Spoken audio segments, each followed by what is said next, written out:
नमस्कार, आप देख रहे हैं न्यूज रूम लाइव और मैं हूं आपके साथ विभा उपाध्याय। बुलेटिन में सबसे पहले बात बड़ी खबर की। यह खबर भागलपुर से आ रही है, जहां पर नहाने के दौरान हादसे में डूबने की वजह से 5 लापता बताए जा रहे हैं। 3 शवों को बरामद कर लिया गया है, जबकि 2 की तलाश अब भी एसडीआरएफ की तरफ से की जा रही है। यह बड़ी खबर इस वक्त भागलपुर से, जहां पर 5 लोग गंगा में डूबे हैं। नहाने के दौरान यह हादसा हुआ है। 3 लोगों के शव की बरामदगी की गई है। 2 लोगों की तलाश इस वक्त एसडीआरएफ की तरफ से की जा रही है।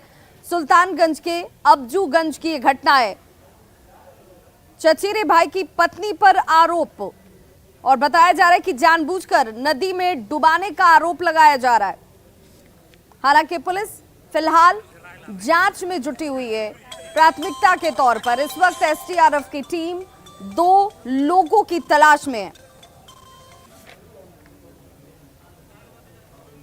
तो ये वो तस्वीरें जहां पर सुल्तानगंज के अब्जूगंज में नहाने के दौरान हादसे में 3 बच्चे के शव को जो कि डूबे और उसके बाद उनके शवों को बरामद किया गया है, जबकि 2 लोग अभी भी लापता बताए जा रहे हैं। घटना हुआ कि गंगा जी में जो है ना सब मिल के उठा के जबरदस्ती गया था नहाने के लिए, चलो जबरदस्ती लेके गया, जिद करके लेके गया, उधर डुबा दिया। कई लोग को डुबा दिया? 2 आदमी को डुबाया है। मेरा भौजा भतीजा से मिल गए, हमको सामान सटा के जो है ना घाट पे उठा के ले गया था। हमको सामान सटा के बंद के रखा था। और संवाददाता आशीष रंजन हमारे साथ इस वक्त ज्यादा जानकारी के साथ फोन लाइन पर जुड़ गया। आशीष, घर वालों का ये कहना है कि बच्चे डूबे नहीं, उन्हें जानबूझकर पानी में डुबाया गया है। फिलहाल पुलिस की जांच क्या कहती है और 2 लोग जो अभी भी लापता हैं उनकी तलाश के लिए क्या कुछ हो रहा है? जी, जो एसडीआरएफ की टीम जो है वो मौके पर पहुंचकर छानबीन में जुटी हुई है। 3 शवों को जो है वो निकाला गया है, जिसमें ललिता देवी, सुप्रिया और 1 बच्चे का शव जो है वो निकाला गया है, जबकि 2 बच्चे और डूबे हैं, जिनकी तलाश जो है लगातार एसडीआरएफ की टीम कर रही है। वहीं जो परिजन जो आरोप लगा रहे हैं कि उनके घोटिया के लोग जो है जिनसे विवाद चल रहा था उन लोगों ने डुबाया है, तो उसको लेकर पुलिस जो है जांच में जुटी हुई है। सबसे पहली प्राथमिकता अभी जो 2 लोगों की खोज है वो की जा रही है। उसके बाद पुलिस जो है सारी बिंदुओं पर जांच करके कार्रवाई की बात कर रही है। जी चलिए, बहुत बहुत शुक्रिया आशीष इस तमाम जानकारी के लिए। अगली खबर पूर्वी चंपारण से, जहां पर ऑर्केस्ट्रा के दौरान स्टेज पर चढ़कर ताबड़तोड़ फायरिंग की जाती है। शादी समारोह का ये वीडियो इस वक्त सोशल मीडिया पर तेजी से वायरल हो रहा है। और इस खबर पर आने से पहले एक बड़ी खबर इस वक्त कटिहार से आ रही है, उससे आपको सबसे पहले वाकिफ करा दें। अहमदाबाद के कट्टा पुल की घटना बताई जा रही है, जहां पर कटिहार में मनिहारी से पैसे लेकर जा रहे शख्स से 10 लाख की लूट की गई है। अपराधियों ने संचालक को इस दौरान गोली मारी है। अहमदाबाद के कट्टा पुल की यह घटना, सीएसपी संचालक से 10 लाख की लूट की घटना को अपराधियों ने अंजाम दिया और यहां से फरार हो गए। मनिहारी से पैसे लेकर अखिलेश जा रहा था, जिस दौरान अपराधियों ने इस घटना को अंजाम दिया। और सुब्रत गुहा हमारे साथ इस वक्त ज्यादा जानकारी के साथ फोन लाइन पर जुड़ गए कटिहार से। सुब्रत, क्या जानकारी इस वक्त? देखिए, ये मनिहारी से पैसा लेकर अखिलेश जो सीएसपी संचालक है वो अपने अहमदाबाद सीएसपी स्थल तक जा रहा था। इसी दौरान जो अहमदाबाद थाना क्षेत्र में कट्टा पुल है वहां घटना को अंजाम दिया गया है और अखिलेश अपने साथी के साथ मोटरसाइकिल से ही जा रहा था। इस दौरान 3 मोटरसाइकिल में सवार 6 की संख्या में अपराधी थे और उन लोगों ने 3 गोली चलाया, जिसमें 2 गोली अखिलेश के शरीर पर लगा है और 10 लाख का जो नगद है और लैपटॉप है वो लूटकर फरार हो गए। उसके साथी फिलहाल अखिलेश को प्राथमिक स्वास्थ्य केंद्र अहमदाबाद ले गया है, लेकिन वहां भी हालात अखिलेश को देखते हुए उन्हें रेफर कर दिया गया। बताते चले, ये जो इलाका है बंगाल से सटा हुआ है, तो प्रारंभिक स्तर पर जो जानकारी आ रहा है बंगाल के कोई गिरोह इस घटना को अंजाम दिया है, लेकिन अब तक साफ नहीं हुआ है। पुलिस फिलहाल जांच में जुटी हुई है। बहुत बहुत शुक्रिया सुब्रत गुहा इस तमाम जानकारी के लिए।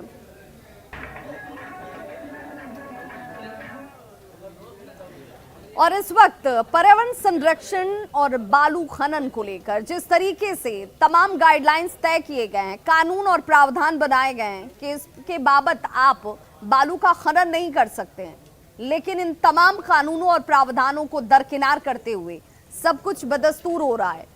कानून को ठेंगा दिखाया जा रहा है। ये तस्वीरें कैमरामैन के कैमरे में कैद हो जाती हैं, लेकिन जो अधिकारी हैं जिनकी जिम्मेदारी है इस पर रोक लगाने की, वो दूर दूर तक नजर नहीं आते हैं। जब सवाल उनसे पूछा जाता है तो उन्हें जानकारी ही नहीं होती है।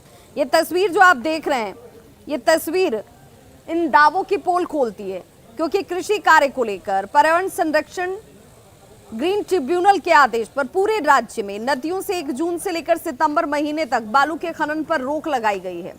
लेकिन बांका के बेखौफ बालू माफिया देखिए, दिन के उजाले में ही सब कुछ कर रहे हैं। ये बालू का अवैध खनन विभाग और स्थानीय पुलिस की कार्रवाई पर सवाल खड़े करता है। चांदन समेत जिले की तमाम नदियों से बालू का काला कारोबार जो है वो दिन के उजाले में और रात के अंधेरे में हर वक्त हो रहा है। उसकी यहाँ से ढुलाई हो रही है, लेकिन इसके बावजूद अधिकारियों के कान पर जू नहीं रेंग रही।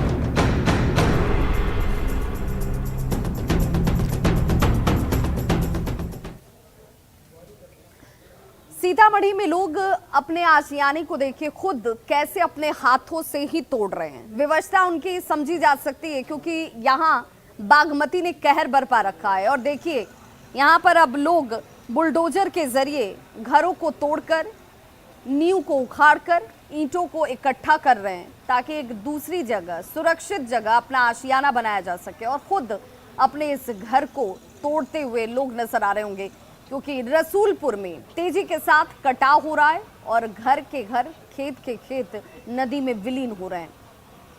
जल संसाधन विभाग के लाख प्रयास के बावजूद भी नदी से कटाव का सिलसिला थम नहीं रहा। हालात ये है कि दर्जनों घर अब तक नदी में समा चुके हैं। ग्रामीण बुलडोजर का अब सहारा ले रहे हैं, घरों को खुद तोड़ रहे हैं। 3 साल से मेजरगंज प्रखंड के रसूलपुर गांव में बागमती ऐसे ही कहर बरपा रही है, लेकिन 3 सालों में प्रयास का कोई असर नहीं दिखता, लोगों को कोई राहत नहीं मिलती और एक बार फिर से बागमती ने कहर बरपाना शुरू कर दिया है।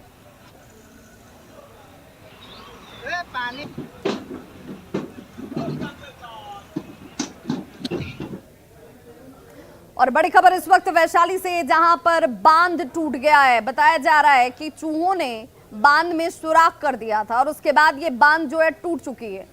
हालांकि जानमाल को लेकर ऐसे कोई नुकसान अभी तक नहीं पहुंचा, लेकिन लोगों के खेत और खलियान जरूर डूब गए। और तस्वीरें आपके सामने हैं, गंडक नहर का ये बांध है जो टूट चुका है और करीब 10 फीट तक ये बांध टूट गया है।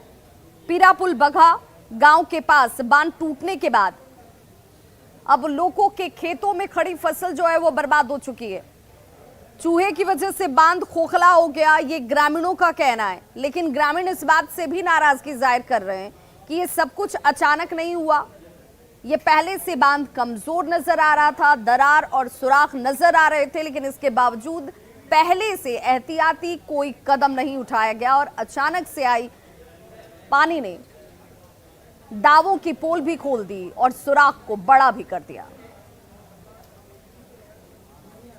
6 बजे और 5 बजे, हाँ 5 बजे भोर में टूटा है। इससे मक्का का फसल है, चौड़ है, हाँ इसमें फसल है मक्का का, कुछ सब्जी उब्जी का, वही सब में पानी ढुका हुआ है। हाँ, जेसीबी लगा हुआ है, गंडक प्रोजेक्ट का विभाग लाए हुए हैं, लेकिन भरने का कोई उपाय नहीं चल रहा है। अभी पानी तेजी में बढ़ रहा है। अररिया में परमान और बखरा नदी ने कहर बरपाना शुरू कर दिया है। नदियों का जलस्तर जो है वो धीरे धीरे अब बढ़ना शुरू हो चुका है और यही वजह है कि एक बार फिर से इन इलाकों में रहने वाले लोगों की परेशानी भी बढ़ गई है। आपके सामने ये तस्वीर अररिया की है, जहां बाढ़ जैसे हालात बन गए। परमान नदी में उफान से अब अररिया शहर के वार्ड संख्या 11, 12, 13, 28 और 29 सबसे ज्यादा प्रभावित जो जगह है वो 29 है, जहां पर जिला मुख्यालय से लोगों का संपर्क कट चुका है। परमान नदी के तट पर ही ये जगह बचा हुआ है और ऐसे में तस्वीरें आपके सामने इन इलाकों के लोगों की परेशानियों को खुद ब खुद बयां कर रही हैं, क्योंकि बखरा नदी उफान पर है, के निशान से ऊपर बह रही है। तस्वीर दरअसल यह अररिया शहर की है, वार्ड नंबर 23 है। नानू बाबा की कुटिया तक पानी पहुंच गया है और स्थिति जो है वो काफ़ी यहाँ पर ख़राब है। हम बता दें कि ज़िले में बकरा, नूना, कनकई, घाघी, रतुआ ऐसी कई नदियां हैं जो काफ़ी उफान पर हैं। और यह तस्वीर जो है दरअसल अररिया शहर के वार्ड नंबर 23 नानू बाबा कुटिया की है, जहां पर जो परमान का पानी जो है वो फैल गया है। हमारे साथ यहाँ स्थानीय कुछ लोग हैं, उनसे सीधे जानते हैं कि क्या स्थिति है यहाँ शहर में पानी घुस गया। जी बताइए। देखिए क्या है, अररिया में जितनी नदियाँ बढ़ी है वो नेपाल होकर ही आ रही हैं। तो नेपाल की तराई क्षेत्रों में जो बारिश हो रही है तो उस वजह से अररिया ज़िले में लगातार नदियाँ उफान पर हो गई है।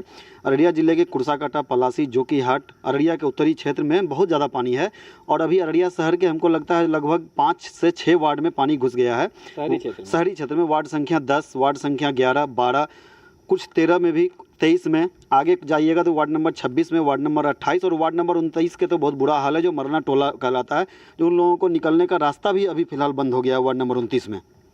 तो प्रशासनिक कुछ जो है गतिविधि यहाँ पर क्या किया जा सकता है? यहाँ शब्दागिरी भी रास्ता बंद हो गया। हाँ देखिए, निश्चित रूप से हिंदू समुदाय के अगर कोई लोग अभी इस पानी में अगर कोई मरेंगे तो सबको जलाने के लिए दिक्कत है, क्योंकि एक शब्दागिरी बना हुआ है लेकिन वो जीर्ण शीर्ण है। लेकिन जाने वाला मार्ग जो है, आप यहाँ से ठीक हम लोग जहाँ खड़े हैं वहाँ से 200 मीटर दूर की मार्ग है, उस मार्ग पर भी पानी चल रहा है। और पूरा शमशान घाट में 3 से 4 फीट 5 फीट पानी है, कहीं सब जलाने का भी जगह नहीं है। बहुत परेशानी में है लोग।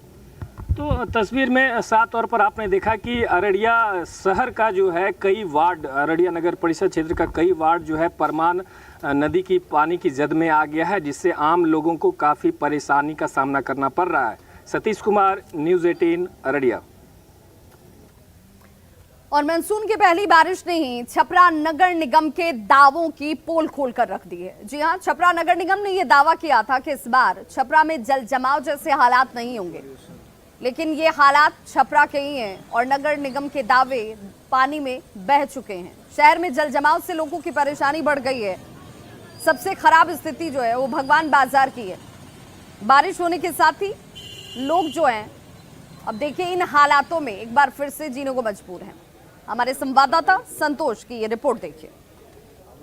छपरा में बीती रात से भारी बारिश हो रही है और यहाँ कई इलाके जल जमाव से त्रस्त हो गए हैं। हम अभी खड़े हैं छपरा के भगवान बाजार थाना रोड में। आप इस सड़क का नज़ारा देख सकते हैं कि किस तरह से ये हालात है और ये हालात पिछले 10-12 साल से यहाँ बने हुए हैं। नगर निगम बार बार ये दावा करती है कि इस हालात से मुक्ति दिलाई जाएगी, जल निकासी की मुकम्मल व्यवस्था की जाएगी। लेकिन अब जब बारिश शुरू हो गई है तो लगभग इस पूरे जो सीज़न है, बारिश का सीज़न, यहाँ के लोगों को घर में जल कैदी बन के रहना पड़ेगा। यहाँ कुछ लोग भी हैं, उनसे हम अब बात करेंगे और ये जानने की कोशिश करते हैं कि समस्याएं क्या है, कैसे होगा इसका निराकरण। भैया क्या नाम हुआ आपका?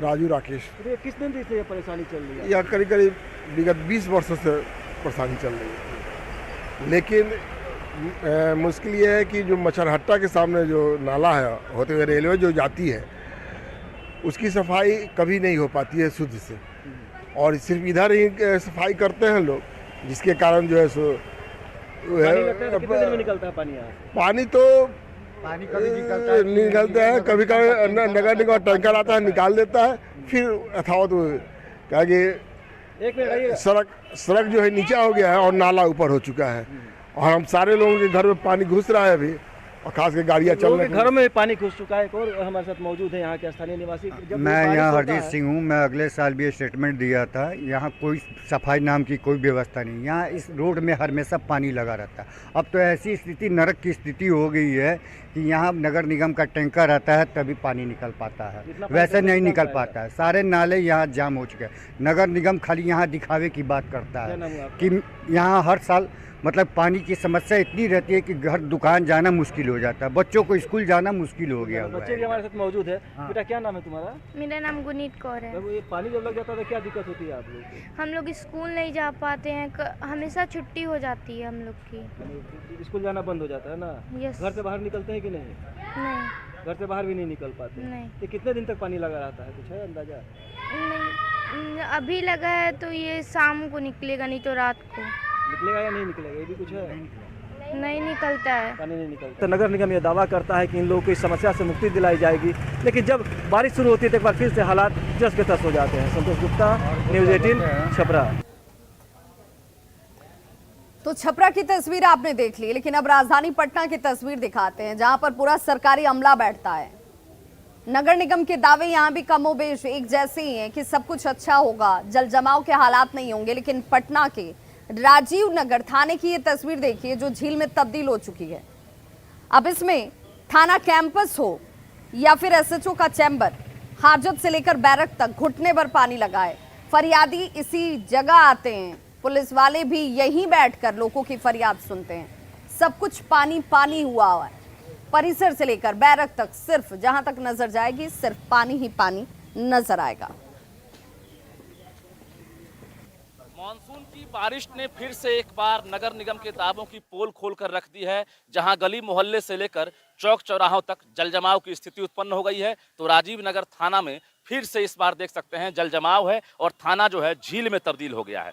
यानी एसएचओ का चैम्बर हो, हाजत हो, मुंशी का चैम्बर हो या फिर बैरक, हर जगह पानी ही पानी है और पूरी तरह से थाना जो है झील में तब्दील हो गया है।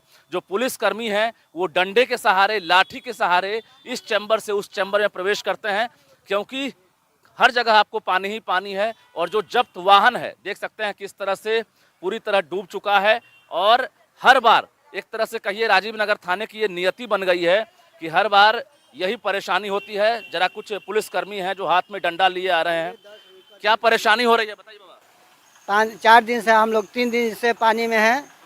पानी में रहने बैरक में रहने लायक नहीं है, कोई व्यवस्था ना है। अब हम लोगों के लिए प्रभारी जी कहे हैं कि चलिए नया थाना में किसी तरह से गुजारिश किया जाए। काम कैसे हो रहा है? अभी तो हो रहा है धीरे धीरे। अभी ये सब चैम्बर सब में पानी है? हाँ, सब में पानी है। कैसे आप लाठी लेकर? लाठी के सहारे आदमी लोग, मुंशी जी बुलाते हैं तो हम लोग जाते हैं, ड्यूटी करते हैं। बैरक में भी पानी में बैरक में भी है। निकालने की कोई व्यवस्था नहीं? कोई व्यवस्था नहीं है। क्या नाम हुआ आपका? राम विनय सिंह।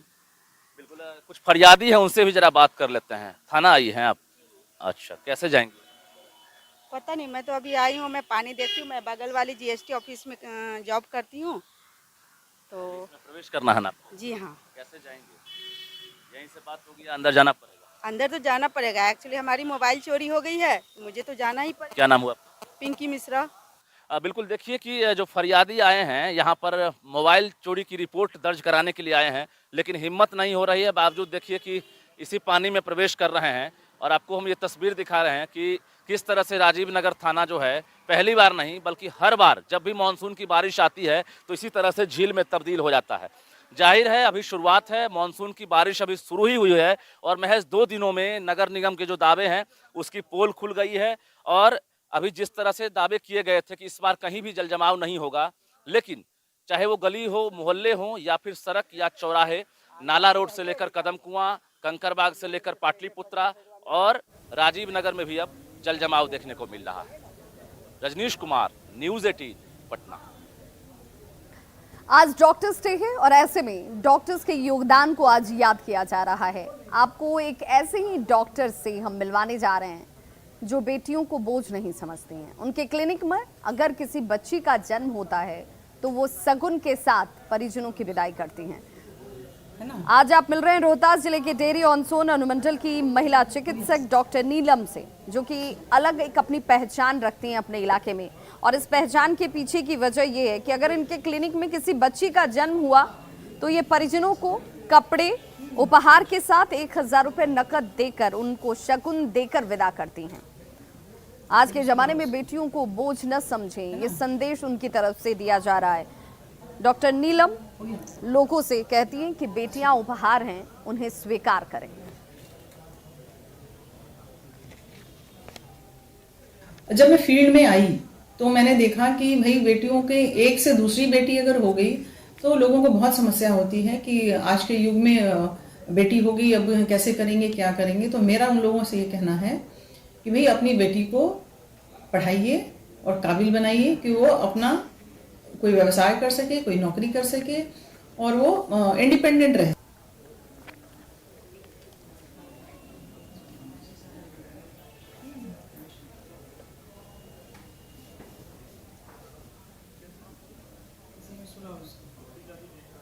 और उदयपुर हत्याकांड मामले में इस वक्त एक बड़ा अपडेट, जिसमें आज जयपुर एनआईए कोर्ट में आरोपियों को पेश किया जाएगा। जयपुर एनआईए कोर्ट में ये पेशी हो सकती है। ये बड़ी जानकारी इस वक्त उदयपुर हत्याकांड मामले से जुड़ी हुई आ रही है। एनआईए इनकी रिमांड मांगेगी। 2 और आरोपियों को गिरफ्तार किया गया है। 3 लोग हिरासत में इस वक्त। हत्या की साजिश रचने के आरोप में इनकी गिरफ्तारी की गई है और आज जयपुर एनआईए कोर्ट में इन्हें पेश किया जाएगा। मोहसिन और आसिफ इनकी गिरफ्तारी हुई है। हिरासत में 3 अन्य लोग भी हैं जिनसे पूछताछ इस वक्त की जा रही है।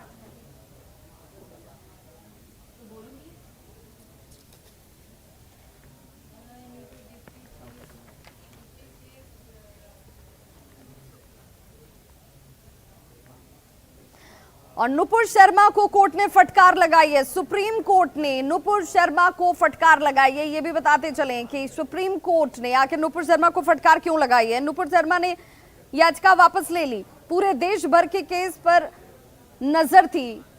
दिल्ली ट्रांसफर करने की मांग की गई थी नुपुर शर्मा की तरफ से कि देश भर में जितने भी मामले उनके खिलाफ लगाए गए हैं उन सारे मामलों को दिल्ली ट्रांसफर कर दिया जाए। नुपुर के बयान से तनाव पैदा हुआ। सुप्रीम कोर्ट ने सीधे तौर पर तल्ख टिप्पणी भी की है। नुपुर की टिप्पणी भड़काने वाली थी। ऐसे में नुपुर शर्मा को लेकर सुप्रीम कोर्ट ने यहां पर तल्ख टिप्पणी भी की और नुपुर शर्मा को कड़ी फटकार भी लगाई।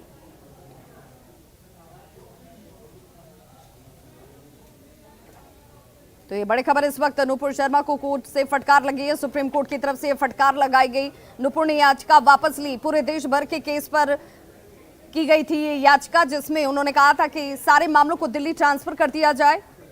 नुपुर के बयान से तनाव पैदा हुआ। भड़काने वाली टिप्पणी नुपुर शर्मा ने की थी जिसे लेकर सुप्रीम कोर्ट की तरफ से नाराजगी जाहिर की गई, फटकार भी लगाई गई।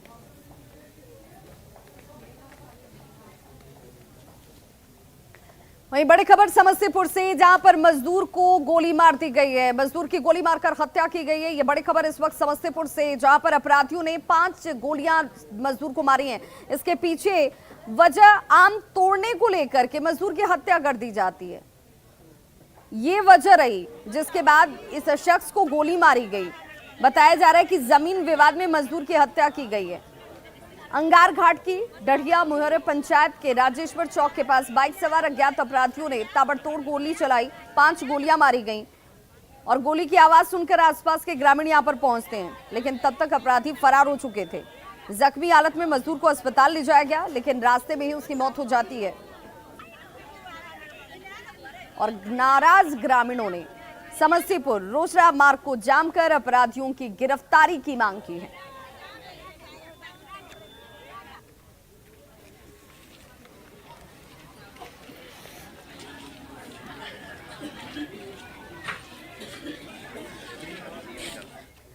तो खबरों का सिलसिला लगातार जारी है। आप देखते रहिए न्यूज़ 18 बिहार झारखंड, क्योंकि यहाँ खबरों का सिलसिला कभी नहीं थमता।